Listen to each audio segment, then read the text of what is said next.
Do you feel like the world is falling apart? The constant conflict, the lack of integrity in leaders, the feeling that society is losing its moral compass. It's not your imagination. Krishna prophesied this exact time thousands of years ago. He described the signs of the age we are now living in, an age of spiritual decline. But he didn't just leave us with a dark prophecy. He also gave one simple, powerful instruction for how to not only survive it spiritually, but to achieve the highest perfection. This is the most urgent message for our time. To understand where we are, we must first understand the cosmic time cycles described in the Vedic scriptures. Creation unfolds in a vast repeating cycle of 4 ages, or yugas. It begins with the Satya Yuga, an age of truth and purity that lasts for 728,000 years. This is followed by the Treta Yuga, when virtue begins to decline, lasting 296,000 years. Then comes the Dvapara Yuga, where virtue and vice are equally matched, lasting 864,000 years. We are now in the final age, the Kali Yuga, the age of quarrel and hypocrisy. It is the shortest and darkest of the ages, lasting 432,000 years, and it is said to have begun approximately 5,000 years ago, after the departure of Lord Krishna from this world.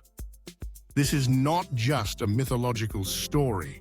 It's a framework for understanding the gradual degradation of spiritual and moral values in the world.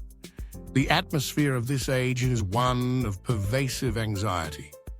Imagine the feeling of a perpetual twilight, where the light of truth is fading and the shadows of confusion and deceit grow long. The air itself feels heavy with misunderstanding and conflict, a spiritual static that makes clear connection to the divine difficult. It is an age where the human mind is described as being consistently agitated, disturbed, and short-lived. But Krishna, in his final instructions recorded in the great scripture, the Srimad Bhagavatam, didn't just describe the problem. He gave a detailed list of the symptoms, the signs of Kali Yuga, so that we could recognize them in our own lives and understand the world we inhabit. The prophecies are startlingly specific and accurate.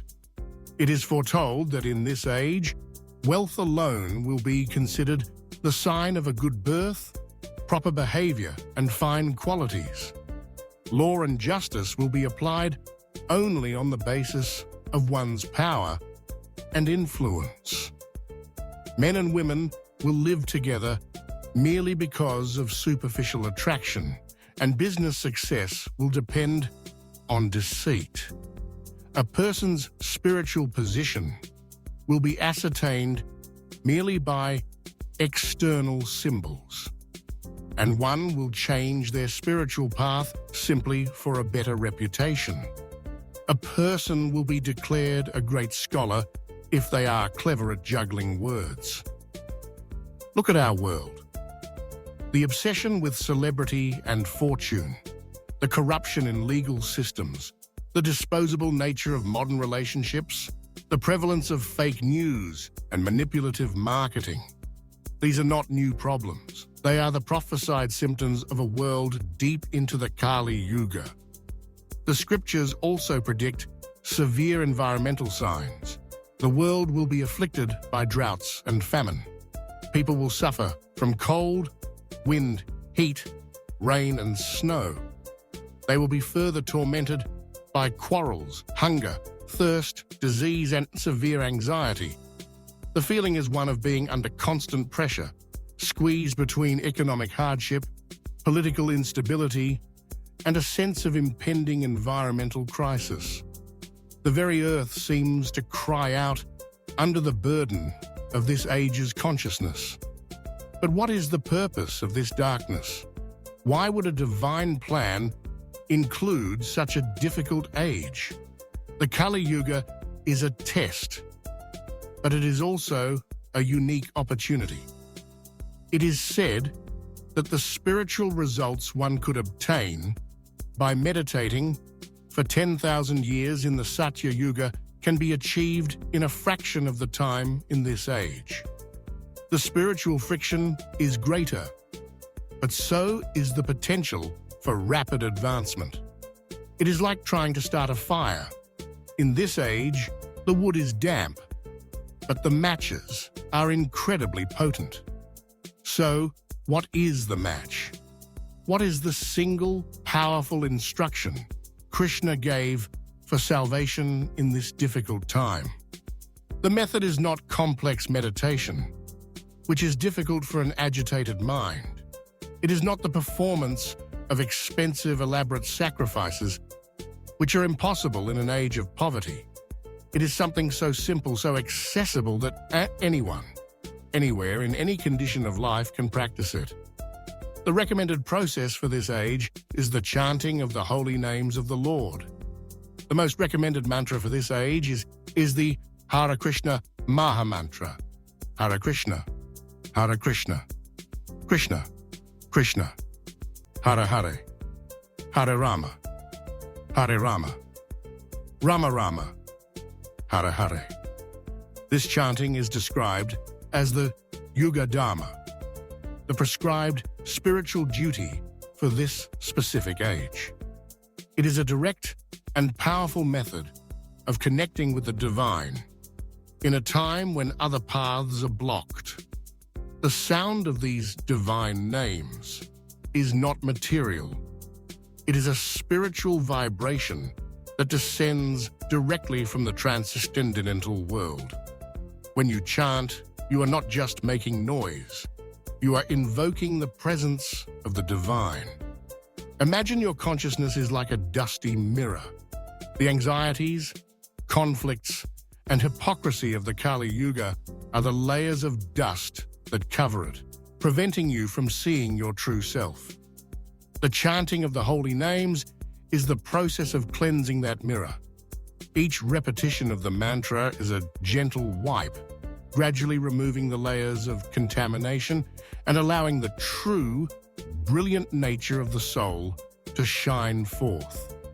This is the great secret and the great hope of our time. While the external world may seem to be spiraling into deeper darkness, this simple practice provides a direct link to an internal source of light, peace, and spiritual strength.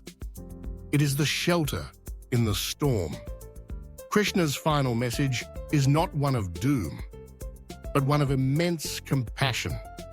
He has given us a difficult age to live in, but he has also given us an incredibly easy and sublime key to unlock the door out of it.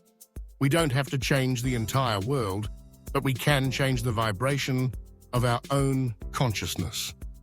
By embracing this simple practice, we can remain untouched by the negative qualities of this age and experience a state of profound spiritual bliss. The choice is ours.